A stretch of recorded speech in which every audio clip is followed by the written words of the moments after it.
जय हिंद। वंदे मातरम हमारा जो नेशनल सॉन्ग है उसके इस वर्ष 150 साल पूरे हुए हैं। वंदे मातरम जिसे बंकिम चंद्र चट्टोपाध्याय जी ने लिखा था, ये उस समय लिखा गया था जब भारत अंग्रेज़ों से स्वतंत्रता की लड़ाई लड़ रहा था। उस समय हमें क्या पता था कि आज वंदे मातरम पर ही एक डिबेट कर दी जाएगी, एक कंट्रोवर्सी छिड़ जाएगी। ये कंट्रोवर्सी, ये षड्यंत्र आज का नहीं है, ये कई सालों से चलता आ रहा है। वंदे मातरम उस समय लिखा गया था देश के लोगों के अंदर यूनिटी की भावना पैदा करने के हित को लेकर। उस समय लिखा गया था ताकि देश के जितने भी कोने में हमारे जो स्वतंत्रता सेनानी लड़ रहे हैं उनके मन में एक नई उत्साह, नया उमंग पैदा हो सके और देश के हर कोने, देश के हर छोर को एक गाने में रिप्रेजेंट करने की कोशिश की गई थी। इस साल भारत वंदे मातरम के 150 वर्ष मना रहा है, लेकिन इस पर छिड़ी कंट्रोवर्सी क्या है? देखिए, सबसे पहले आप लोगों से एक सवाल है, आप में से क्या एक भी ऐसा आदमी है जिसको वंदे मातरम गीत पूरा आता हो? नहीं। मुश्किल से कुछ ही लोग ऐसे हैं भारत में जिन्हें वंदे मातरम पूरा गीत आता हो, ये पूरा गाना आता हो जिन्हें। क्यों नहीं आता? इसमें सबसे बड़ी गलती हमारी नहीं है, सबसे बड़ी गलती है तो हमारे भारत के एजुकेशन सिस्टम की। हमें वो सब चीज़ें सिखाई ही नहीं गई थी। हमारे इतिहास की किताबों में विदेशी आक्रांताओं के नाम लिखे गए थे, उनके परिवार के बारे में न जाने क्या क्या लिखे गए थे, लेकिन ये सारी चीज़ें नहीं सिखाई गई, ये सारी चीज़ें इंक्लूड ही नहीं कराई गई कभी। और कराई जाती तो आज भारत का हर बच्चा वंदे मातरम शुरू से लेकर अंत तक जानता। युवाओं में से बहुत बड़ी संख्या में ऐसे लोग हैं जो नहीं जानते। बहुत बड़ी संख्या का 90% लोगों की संख्या यही है जो वंदे मातरम पूरा नहीं जानते। इसमें लोगों की गलती नहीं है, इसमें गलती है तो हमारे देश के एजुकेशन सिस्टम की।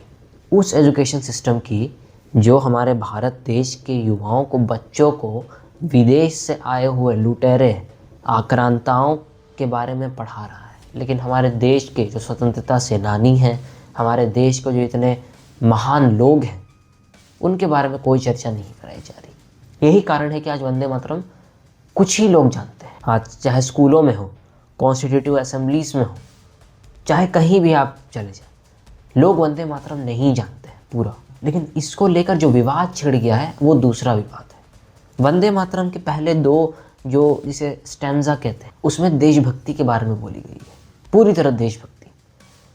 लेकिन बाद में चल के ये हिंदुइज्म को प्रमोट करता है, ऐसा करके कुछ लोग कह रहे हैं, कुछ लोगों का मानना है। जैसे शब्द हैं जो हिंदू देवी देवताओं को समर्पित करते हैं, जो हिंदू देवी देवताओं का सम्मान करते हैं, जो हिंदू देवी देवताओं की पूजा करते हैं, जिस तरह से ऐसा बोला गया है, ऐसा ये लोग बोल रहे हैं। देश के संविधान में भी ये बताया गया कि आप किसी को फोर्स नहीं कर सकते वंदे मातरम बोलने के लिए, आप किसी को फोर्स नहीं कर सकते जय हिंद बोलने के लिए, आप किसी को फोर्स नहीं कर सकते भारत माता की जय बोलने के लिए। लेकिन अगर वो लोग आतंकवाद के मकसद से देश के राष्ट्रीय पर्वों पर अगर अशांति फैलाते हैं तो भी उन्हें ज़्यादा कुछ नहीं किया जाना चाहिए। उन्हें कोर्ट से बाइज्जत बरी कर दिया जाना चाहिए।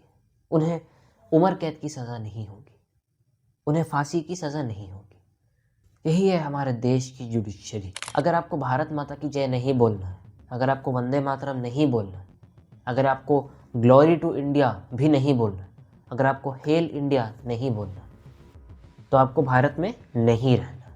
ये साफ है, ये स्पष्ट है। अगर आपको भारत में रहना है तो आपको जय हिंद बोलना पड़ेगा, भारत माता की जय बोलनी पड़ेगी। भाषाओं को इसमें बीच में नहीं लाना चाहिए। आपको अपनी भाषा में जिस तरह हो सके, अपनी भाषा में जिस तरह हो सके भारत माता की जय बोलनी है। अब आपको भारत माता की जय नहीं बोलनी है तो ठीक है, आप अपनी भाषा में बोलिए। लेकिन आप बोलते हैं कि आप मानते ही नहीं है कि कुछ ऐसा कुछ टर्म है, आप मानते ही नहीं है कि ऐसा करके हमारे देश के प्रति हमारे नेशनैलिटी रहनी चाहिए, तो देश में मत रहिए। आप चले जाइए किसी और देश में। देश में अशांति का माहौल नहीं चाहिए, आपको इस देश में रहना है, देश का नमक खाना है। देश के उन स्वतंत्रता सेनानियों को जिन्होंने देश के लिए लड़ा, उन्हें गालियाँ देनी है। और भारत माता की जय ये सब नहीं बोल। भारत में भी ये सब नौटंकी नहीं चलेगी। ये वो समय नहीं है जब भारत के लोग चुपचाप बैठकर ये तमाशा देखते रहे। कुछ लोग कहते हैं कि इससे जो माइनॉरिटी कम्युनिटी, तो सबसे पहले क्या इस्लाम माइनॉरिटी कम्युनिटी है भारत में? इसका जवाब आप लोग दीजिए। इस्लाम माइनॉरिटी में नहीं है। इस्लाम भारत की second largest majority, second largest majority religion है।